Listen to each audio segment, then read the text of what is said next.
Hi. So, welcome to the Treasury Elite Leadership Series. I would like to thank all our viewers and members for supporting this noble cause of Treasury Elite, whose main objective is networking, knowledge sharing, and mentoring. Time and again, we bring in world class speakers and business leaders across the world in the field of Treasury, global financial markets, leadership, and management, and conduct various programs, webinars, and conferences in different formats. Treasury Elite Leadership Series is one such format where we learn from industry thought leaders about their experience of running their businesses, opportunities and challenges they encounter, and broad global trends they see for the future. Good afternoon, everyone. I am Abhishek Goenka, founder of IFA Global and Treasury Elite. We bring in world class FX and treasury practices for companies across India over the last 15 years. And today we have Mr. Sanjeev Bikhchandani, founder and executive vice chairman, InfoEdge. Sanjeev is an Indian businessman who is the founder and executive vice chairman of InfoEdge, which owns Naukri.com, a job portal, as well as a co-founder of Ashoka University. He was given the Padma Shri Award, the fourth highest civilian award in India, in January 2020. Sanjeev, after his PG, left a job marketing Horlicks to set up two companies, Inmark and InfoEdge, along with his partner. In 1997, Sanjeev set up Naukri.com, jobs portal on a server in United States, and later Quadrangle, an offline executive search business. In 2005, Naukri.com was reported as being India's largest web-based employment site. Building up in the website business, InfoEdge later launched other classified like 99 acres in real estate, Jeevan Sathi, Siksha in education. He's also an astute investor, having invested in unicorns like Policy Bazaar, Zomato. Additionally, he's a part of the Vision Circle, which is known as the Foundation for Young Innovators, a shark tank for social initiatives exclusively open for school students. He won the ENY Entrepreneurs of the Year Award in 2008. Welcome, Sanjeev. How are you doing today? Very well. Thank you for inviting me, Abhishek. Glad to have you today as a part of the Treasury Elite Entrepreneur Series. In the next 35 minutes, we will love to learn from your experience.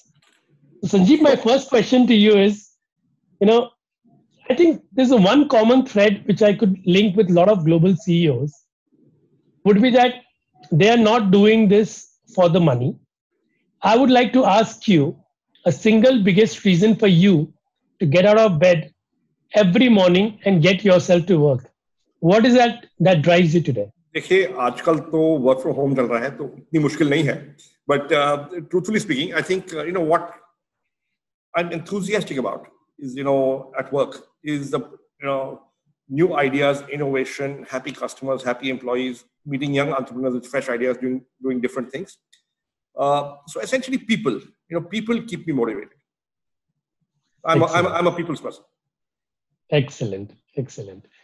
And Sanjeev, structurally, we are seeing that there's a lot of shifts in the venture capital and the private equity industry.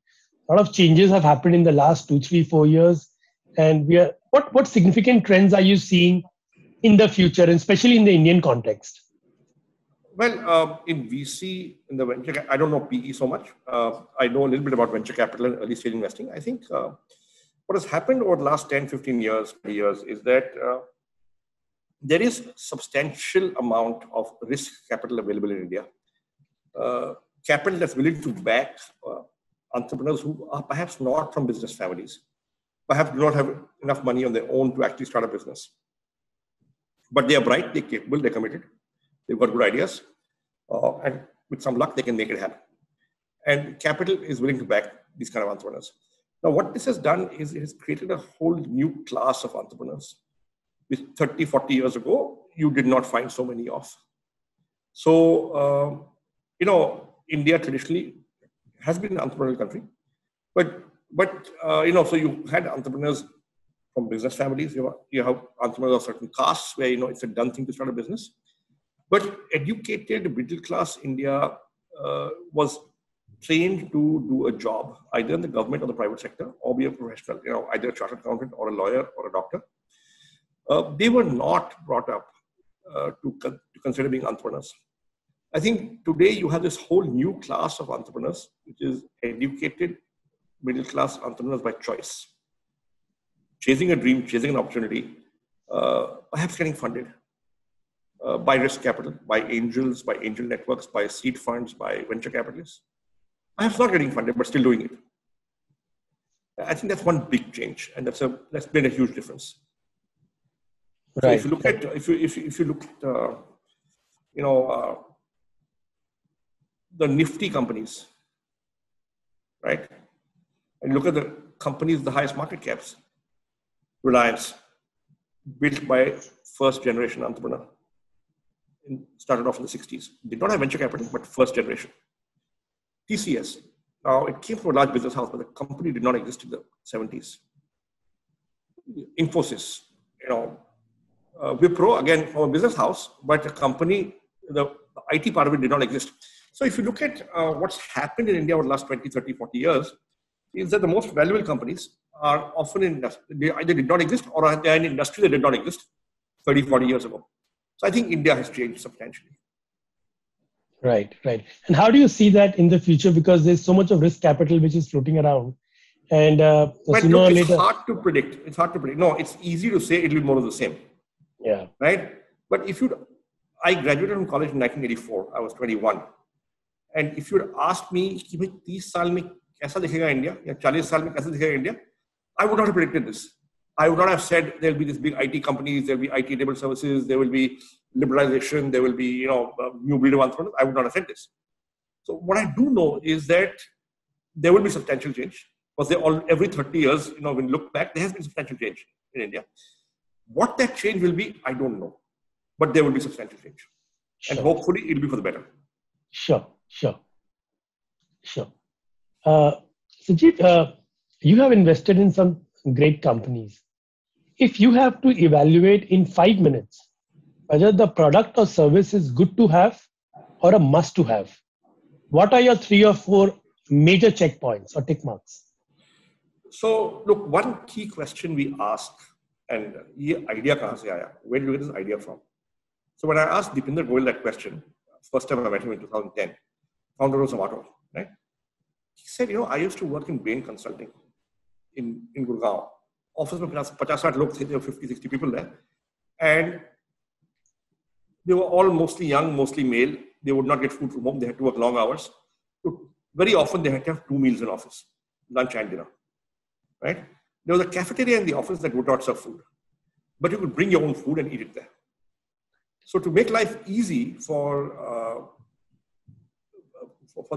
people, the admin team had collected maybe delivery menu cards of 70 or 80 restaurants that would deliver to that location and put them in a file folder for everybody to refer to and then order food. And Deepinder said, at 1 p.m. there'd be a long line to access the file folder and it'd take me 25 minutes to get access. And then I had 3 minutes to look at it. So it was a pain. So I came in one Saturday, I scanned all these menu cards and uploaded them on my personal page on the office intranet. Just 2 days later, the IT infra guy came to me on Tuesday, Wednesday, and said, what have you done? Why is all the internal traffic going to your page?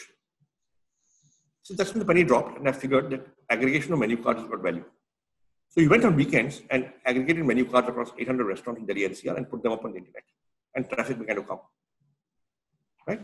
So if your idea is based on a customer insight of that nature, and you're getting natural traction, to me, the idea will work. Right. That's a single biggest checkpoint. Yeah. Okay. Any other thing that you would look at? So beyond that, you look at the team. You look at can they do it? You look at competition. Yeah. You look at can some IP be built around it? Right. Can a moat built around it? If not now, then later. Right. So everybody's talking about raising money, and a lot of circles, the discussions is that if you raise money, you make it big. In today's time, do you bootstrap first and then raise money? Are there certain parameters to decide that? Because as soon as you raise money, the focus completely shift towards giving the investors an exit? Well, no, it's not immediate, but I guess after a few years. But Yeah.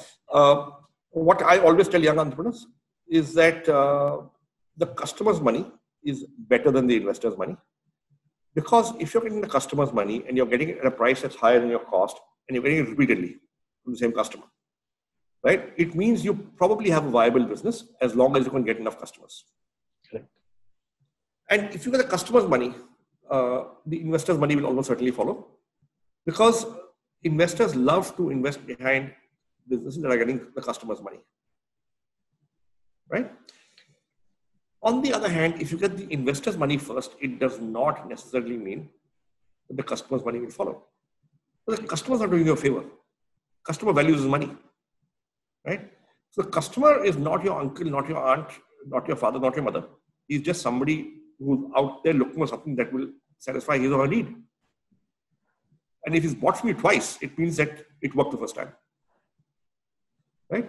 But getting the investor's money, it's about impressing a few people across the table with your PowerPoint. And that's not the same thing as getting a customer to buy you twice. So if you get the customer's money, the investor's money will probably follow. The investor's money, the customer's money need not follow, as long as you can convince people for the next round. So we value the customer money a lot. And that's what I tell young entrepreneurs to do. Of course, that necessarily means that you will bootstrap, you will, you will try and get some customers, you will cut your coat according to your cloth, all those things. Okay. But a lot of people don't think that way, and that's fine. Right. So, Sanjeev, when you run large organizations and when you have built it from scratch, how do you differentiate between entrepreneurship and professional management? And how do you keep a balance between them? Because smart people will not stick around if you don't give them enough power or share adequate wealth. Can you share an instance where you witnessed that in any of these companies? And I'm sure in our own company, if you go back in time, if I leave out the IPO and the QIP dilutions and the VC dilution, so हमारे 4 dilution हुए, which have been significant. There was a VC dilution in 2000. There was an IPO in 2006. There was a QIP in 2014. अभी हमने recently QIP किया है, a couple of months or so back. To leave out these 4 dilutions and just go back to what the company used to be, we have given away around 35% of the company to people who made it happen. So there was a point in time in 96, 97 when I owned 100% of this company, but we gave away 35% to people who made it happen. And if this company is standing where it is, it's partly because of that you have to be willing to share ownership, wealth, empowerment, credit, all those things. Otherwise, smart people will not stay, and you will not be able to attract smart people. And अगर ले भी आए, तो वो रुकेंगे नहीं. Correct. But at the same time, you should be scaling so fast that you should be able to give them the valuation of the ESOPs or whatever you give. And what you are not able to give them in So what I always believe is that in the long run, you'll be valued of a profit multiples. Correct. Right. So scaling unprofitable top line is not something that we have chased ever. You should be scaling fast, yes, but both top line and at some point of time, bottom line. Right. Because 10 साल बाद 20 साल बाद कभी तो आप profit multiple value होंगे. और अगर आपको बहुत बढ़िया कंपनी बनानी है, you want to build a great company, it's the effort of a lifetime for some people, you and a few others, right? So if you look at Microsoft, effort of a lifetime for Bill Gates and his compatriots. Look at Apple, effort of a lifetime for Steve Jobs and a few others. You look at Google, launched in 98, they're still at it, 22 years. Look at Facebook, 15 years. So if you want to build a great company and an institution that perhaps outlives you, you have to devote your life to it. There are no quick fixes and short-run solutions. And also you said that and you should not ultimately all great companies are profitable. Right. And you're not greatly profitable. And the promoters have often not sold. I mean, they have built it and run it for decades. Yeah, that's right. Right. So I was talking to a serial entrepreneur in the professional services field who's been very successful, and asked him that how the CEO should typically spend his time. And he said 100% with clients and customers. How do you keep a proper balance between digging deep into customer insights and requirements, at the same time managing the day-to-day operations of a company which is scaling up? I think I would say customers, clients, and your people. You have to do all three. Yeah. Right? And so finally, it's a people's business. शुरू में शायद idea आपका था, शुरू में technology शायद आपने की थी, you got involved in it, शुरू में शायद product design आपका था. But ultimately, as the company grows, you have to delegate a lot of these things, right? While keeping an eye on it, right? Mm-hmm. But yeah, finally, it's about your customers are people, your users are people, your colleagues are people. Finally, it's a people's business. Right. So if I have to put it a number, it should be like a 50-50, 60-40. How should it be like? It depends on the need of the hour, and maybe it can be 100. Maybe 100 is not big enough. Maybe it got to be 200. I do not know. Right. So, Sanjeev, what is the secret sauce to build world-class companies? Since you have often said that it's a lifetime thing, what is secret sauce? If you have to get 3-4 things right broadly. So I think first of all, you got to understand the consumer and the customer really well, and get that insight that tells you, if I build this, I know it will sell. Mm-hmm. I know the customer will want it. So you start with the customer, but very quickly you come to your people. Mm-hmm. Ultimately, you have to do it with people. Right. And a great entrepreneur is always very good at building trust across the table. Whether it's with colleagues, whether it's with investors, whether it's with customers, whether it's with whoever you meet. Mm-hmm. You have to build trust across the table. And to build trust across the table, you've got to be trustworthy. Now, trustworthiness means integrity, humility, a sense of fairness, all those things. Right? And these are things you probably either already have or you'll never get. Right. If fundamentally you're not honest by now, chances are you'll not suddenly turn honest. Right.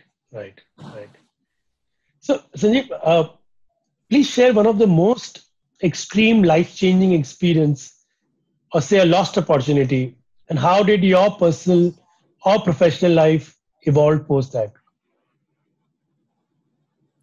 So I won't say a lost opportunity. I don't think, because we have been somewhat successful, I don't believe there have been any great lost opportunities that have cost us dearly. Okay. But stuff that you go through, so when you make a people mistake, right, that's when you, I think, really think a lot. So, it could be somebody who was a partner, it could be whoever, it didn't work out, right? And that can be a reasonably painful party. That has happened once or twice to me. And I've always walked away with some regret, saying, look, maybe we could have done this differently and made it work. Right. I think people mistakes are the most difficult ones to deal with. And post, say 20 years after the instance, when how do you actually look at that? I mean, we all have experiences in the past, which comes for a reason. I mean, we always say that, and we learn from it and we move forward. And we always introspect that, agar aisa nahi hota, then things would have been like that. But actually, it's not the case. There was a reason why it happened. So how do you reflect on that now? No, I reflected, perhaps I should communicate it better, or perhaps, shayad meri bhi galti thi. Right.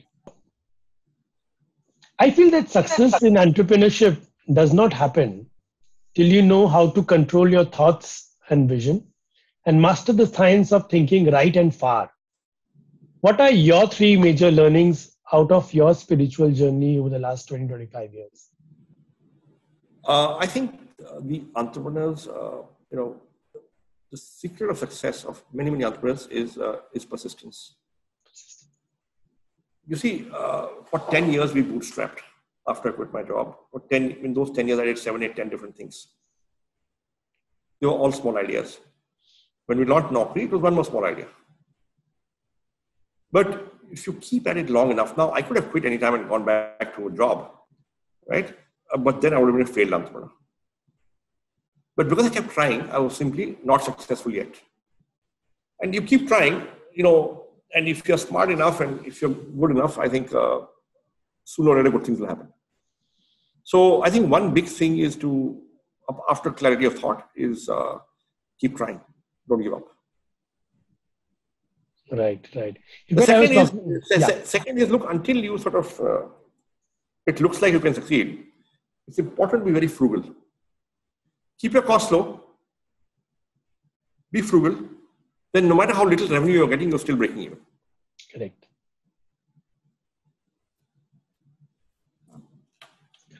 Correct.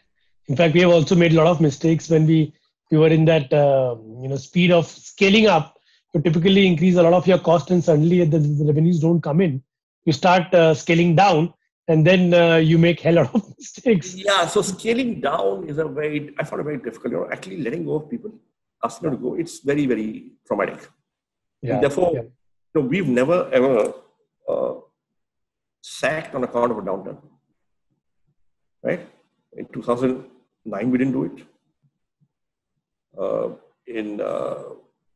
With this COVID, we've not done it. We believe it scars the organization. At the end of the day, we are all in this together and we'll figure it out. Right. So how do you handle that situation? Because a lot of these young guys will also be listening to this. And yes, if you have money in your bank account, you can manage it. But what if you don't have? So I'll tell you.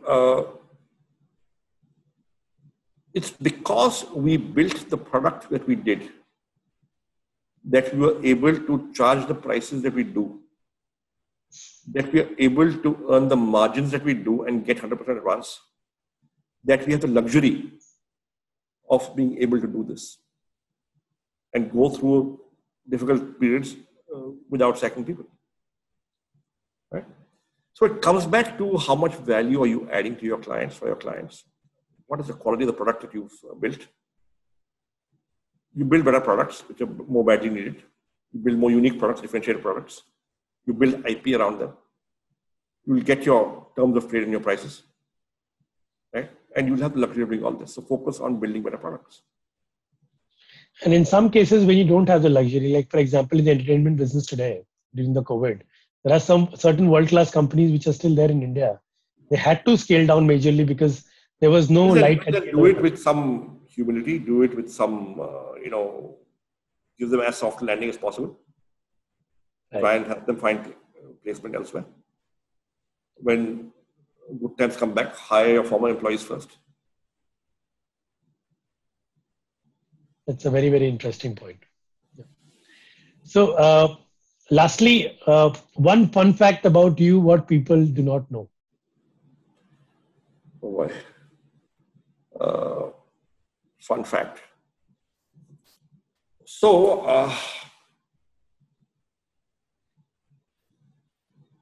I cut my own hair. I don't go to a barber. All the time. I've got a clipper and I don't have too much hair. I got a clipper, I just run it over my head, once in 3 weeks or 1 month. Yeah. Okay.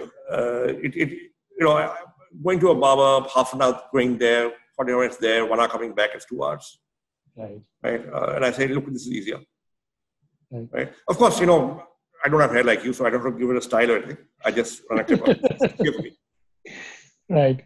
In fact, I cut my own hair and now start cutting my own hair during COVID. COVID is a useful skill.